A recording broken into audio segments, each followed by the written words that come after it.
Selamat pagi, selamat siang, selamat sore, selamat malam. Terserah teman-teman membuka video ini jam berapa. Semoga teman-teman sehat selalu. Seperti yang kita ketahui bersama, pada minggu hari ini kita tidak bisa bertatap muka karena keadaan di luar juga sedang kurang baik, sehingga perkuliahan juga ditiadakan. Dan akhirnya saya memutuskan untuk pertemuan minggu ini kita akan saya akan menyediakan video presentasi untuk teman-teman. Nanti teman-teman menyimak saja. Nah, seperti yang sudah teman-teman lakukan, di minggu lalu teman-teman sudah menulis tentang resensi buku. Saya sudah baca beberapa tulisan teman-teman dan saya lihat secara garis besar teman-teman sudah mengetahui format penulisan resensi itu seperti apa. Nah, pada minggu kali ini saya akan mempresentasikan tentang resensi buku agar nanti teman-teman juga bisa mengevaluasi dirinya sendiri. Kira-kira di minggu lalu teman-teman melakukan kesalahan yang mana, teman-teman kira-kira bagian yang kurang sempurna yang mana, nanti bisa teman-teman evaluasi sendiri sambil didiskusikan dengan teman-temannya yang lain. Oke, resensi buku. Buku itu apa? Resensi bahasa sederhananya adalah ulasan. Kadang juga bisa disebut review, tapi maknanya kurang lebih ulasan. Di dalam ulasan itu kita melihat, menimbang, dan kemudian menilai. Jadi kita sudah membaca buku, kita pasti punya pengalaman membaca buku, dan kita merasa pengalaman membaca buku itu perlu kita tuliskan, perlu kita abadikan, dan perlu kita kasih tahu ke orang lain. Makanya kita membuat tulisan yang namanya resensi. Nah, resensi itu adalah hasil kita setelah kita membaca buku, hasil komentar kita setelah kita membaca buku. Komentarnya bisa berupa kritik ataupun pujian. Jadi teman-teman diperbolehkan untuk memperbincangkan kekurangan buku dalam resensi. Nah, tujuan resensi, di sini saya tuliskan tujuan untuk membaca buku yaitu untuk memperpanjang ingatan akan sebuah buku. Jadi ketika teman-teman membaca sebuah buku, kan cukup sayang seandainya sudah membaca buku, terus habis itu bukunya diletakkan begitu saja, tidak kita catat ataupun kita tandai bagian-bagian mana yang menarik. Nah, resensi adalah salah satunya strategi untuk membuat ingatan kita semakin panjang terhadap buku. Jadi misalnya kita ingin menuliskan, kita ingin mereview kembali, kita ingin menyimak kembali buku yang sudah kita baca, biar tidak terlalu memperpanjang waktu, biar tidak terlalu menyusahkan dengan membalik-balik halaman, kita sudah menuliskan resensi, jadi kita sudah tahu bagian-bagian mana yang menarik dan perlu kita tandai sebelumnya. Nah, terus untuk membaca buku, itu bisa menjadi bahan pertimbangan apakah buku layak dibeli, dimiliki, dibaca ataupun tidak. Jadi pembaca buku itu kan pasti mengorbankan sesuatu, mengorbankan uang, mengorbankan tenaga untuk membaca buku. Jadi kita bisa turut membantu calon pembaca apakah kira-kira mereka cocok tidak dengan buku tersebut dengan kita memberikan penilaian terhadap buku yang sudah kita baca. Itu tujuan dari resensi. Terus apa sih manfaat resensi? Manfaat resensi kalau bagi persensinya atau yang menulis resensi, secara psikologi bisa menegaskan eksistensi. Artinya menulis itu kan berguna buat kita. Menulis itu bisa meneguhkan keberadaan kita. Jadi pendapat kita itu bisa lebih didengar ketika kita menulis. Pendapat kita itu bisa dinikmati banyak orang ketika kita menulis daripada kita berbicara. Kalau berbicara kan sifatnya sangat terbatas, harus ada mitra bicaranya, tapi kalau menulis, walaupun kita tidak tahu siapa yang membaca tulisan kita, tapi pasti di luar sana banyak orang yang membaca tulisan kita. Nah, itulah manfaat resensi secara psikologi, artinya menegaskan eksistensi kita, keberadaan kita sebagai presensi itu terasa. Keberadaan kita sebagai penanggap buku itu tuh terasa. Terus kemudian secara jaringan kita bisa memperluas pergaulan. Saya punya kisah dari kawan saya. Kawan saya ini dulunya penulis biasa, belum profesional, belum menjadi profesi. Dia menulis hanya sekedar hobi. Terus kemudian eh, dia banyak sekali menulis resensi buku di koran gitu. Jadi sebagai bentuk eksistensinya dia dia menulis banyak review di koran. Ada buku dia review, ada buku dia review. Nah, semakin lama tulisannya akan semakin banyak, terus kemudian pembacanya juga akan semakin mengingat dia gitu. Oh, ini si A ini berkali-kali menulis resensi, terus setelah dibaca, oh ternyata tulisannya bagus juga, tanggapannya bagus juga. Terus akhirnya teman saya itu diajak oleh salah satu penerbit profesional di daerah Yogyakarta untuk turut menjadi penulisnya. Akhirnya setelah dia menulis resensi, semakin lama orang akan semakin mengenal dia, pergaulannya akan semakin luas. Akhirnya ada orang yang tertarik menggunakan jasa dia. Akhirnya dia dipekerjakan jadi penulis tetap, penulis profesional, dan akhirnya dia mendapat gaji dari menulis. Nah, itu secara jaringan seperti itu manfaatnya. Terus kemudian secara ekonomi bisa memunculkan uang. Resensi itu bisa memunculkan uang karena koran-koran itu menyediakan fee, menyediakan bayaran kepada pengisi kolom resensi. Terus kemudian secara keilmuan kita jadi tahu strategi penulisan buku. Semakin kita banyak menulis resensi, kita akan semakin tahu bagaimana macam-macam buku itu dalam menyajikan tulisannya itu seperti apa. Nah, kalau kita tahu strategi penulisan buku, semakin lama tentunya eh, apa ilmu itu bisa kita pakai jika di kemudian hari kita akan membuat buku sendiri. Itu manfaat resensi untuk presensinya. Nah, untuk penulis buku bagaimana?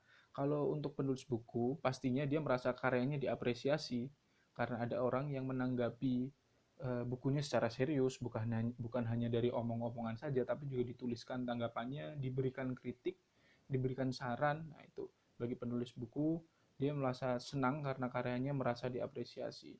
Untuk penerbit, ini bisa menjadi promosi gratis. Artinya penerbit tidak usah mengeluarkan biaya sendiri, meresensi buku dari penerbit tersebut ditayangkan di koran dan orang jadi banyak mengetahui buku tersebut. Penerbit aslinya tidak perlu mengeluarkan uang sepeser pun sampai buku itu tayang di koran karena ada penulis resensi yang membahas buku itu di koran. Nah, ini bisa jadi ajang promosi gratis. Bagi media sendiri bisa meningkatkan nilai pemasaran. Bagi koran, bagi majalah, dengan adanya resensi itu bisa meningkatkan nilai pemasaran. Karena apa? Karena media, karena koran, karena majalah itu biasanya punya konten interaktif.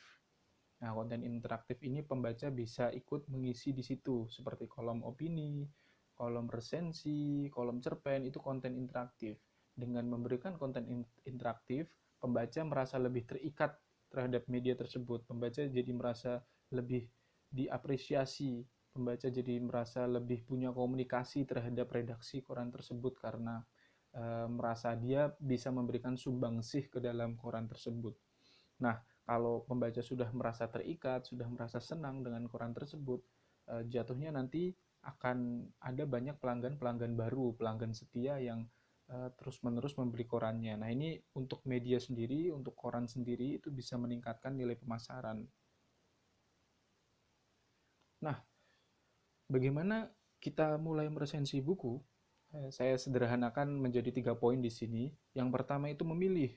Teman-teman memilih buku yang akan teman-teman resensi itu seperti apa, menarik atau tidak, kira-kira kontekstual atau bermanfaat ke orang banyak atau tidak, terus kemudian bukunya lama atau baru, apakah pernah atau belum diresensi, karena kalau bukunya sudah pernah diresensi tentu saja itu akan menjadi apa sebuah kerja baru, kerja kerja kerja yang berulang. Jadi nanti kasihan teman-teman seandainya bukunya sudah pernah diresensi, terus teman-teman resensi kembali.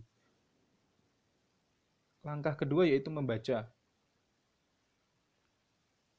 Teman-teman harus membaca buku yang akan teman-teman resensi, ditandai yang menarik yang mana. Kalau perlu diulangi lagi, tidak cukup dengan membaca sekali, 1 kali 2 kali membaca, kalau perlu sampai hafal quote-quote-nya. Nah, itu langkah-langkah meresensi seperti itu. Terus kemudian membuat daftar pertanyaan, siapa penulis bukunya, proses kreatifnya seperti apa, tema bukunya seperti apa, dan lain sebagainya. Nah, ini membuat daftar pertanyaan ini berguna kepada teman-teman untuk memancing jawaban-jawaban yang akan teman-teman temukan di dalam buku. Nah, resensi itu strukturnya apa saja sih? Secara sederhana ada 5 seperti yang saya tuliskan di sini. Judul. Nah, judul resensi itu kalimat yang mewakili seluruh inti tulisan. Saya lihat dari teman-teman masih belum banyak yang menuliskan judul resensi. Judul resensi itu bukan judul buku yang sedang diresensi. Judul resensi itu ya pendapat teman-teman, tulisan teman-teman. Jadi teman-teman bebas menuliskan judul resensi. Teman-teman menanggapi buku, terus menurut teman-teman buku itu bagus, ya teman-teman boleh menuliskan judul yang bagus-bagus. Terus kemudian identitas buku. Identitas buku itu ada judul buku, penulis, penerjemah, penerbit, cetakan atau tahun terbit, tebal, dan nomor ISBN. ISBN itu International Standard Book Number. Jadi setiap buku itu ada kodenya. Jadi nanti setiap kita googling atau kita cari di perpustakaan itu yang keluar kode ISBN-nya. Nah, selanjutnya struktur resensi ada pendahuluan. Pendahuluan di sini memuat kepengarangan. Artinya di dalam pendahuluan teman-teman akan jelaskan buku ini seperti apa, alasan memilih buku ini, terus kemudian pengarangnya seperti apa, pengarangnya siapa, dan bagaimana kinerjanya. Terus kemudian isi resensi memuat ringkasan buku dan kemudian ulasannya. Nah, teman-teman menjelaskan buku yang dipilih ini ringkasannya seperti apa, sinopsisnya seperti apa, terus kemudian kelebihan dan kekurangannya seperti apa. Nah, teman-teman juga diperbolehkan untuk mengulas bentuk fisik buku. Bagian inti dari resensi adalah diisi ini. Diisi ini strukturnya di dalamnya itu ada ringkasan dan ulasan. Nah, ini yang perlu diingat-ingat, ringkasan dan ulasan. Teman-teman perlu menuliskan ringkasan karena apa? Karena ingin memberitahu pembaca, ini loh isi bukunya itu seperti ini. Terus kemudian di bawahnya baru ada ulasan. Ulasan ya pendapat teman-teman tentang buku itu, bisa positif, bisa negatif. Terus kemudian penutup teman-teman menutup tulisan teman-teman dengan kritik atau saran kepada penulis dan penerbit. Terus kemudian teman-teman juga bisa mengajak pembaca resensi untuk mempertimbangkan apakah buku ini layak dibaca atau dibeli atau tidak. Nah, seperti yang saya bicarakan tadi, ada identitas buku. Ini saya cantumkan contohnya seperti majalah Tempo. Ada buku berjudul Sisi Gelap Pulau Dewata, Sejarah Kekerasan Politik. Nah, biasanya data-data ini bisa ditemukan di halaman kedua buku. Jadi setelah cover itu kan ada halaman pertama yang biasanya memuat judul, terus kemudian halaman kedua ada identitas buku. Nah, ini nanti dicantumkan di dalam resensi. Pelakannya di bawah judul biasanya. Nah, kemudian ini saya contohkan satu resensi dari Kompas, judul majalah buku berjudul Suara dari Margin. Ini buku tentang apa? literasi dan seperti yang bisa teman-teman lihat di sini, yang menulis namanya Lukman Solihin. Nah, identitasnya seperti ini. Terus kemudian di sini ada judul resensinya. Judul resensinya Literasi sebagai Praktik Sosial. Ini bukan judul buku ya, ini judul tulisan resensi, dan dicantumkan juga cover bukunya. Kemudian identitas bukunya di sini. Ini karena layout koran aja, jadi ditaruh di tengah biar nyaman baca. Tapi biasanya kalau menulis di Microsoft Word biasa itu biasanya setelah judul. Nah, kemudian si penulis, si Lukman Solihin ini menuliskan resensinya, ringkasan isi bukunya di paragraf awal sampai hampir paragraf akhir mungkin.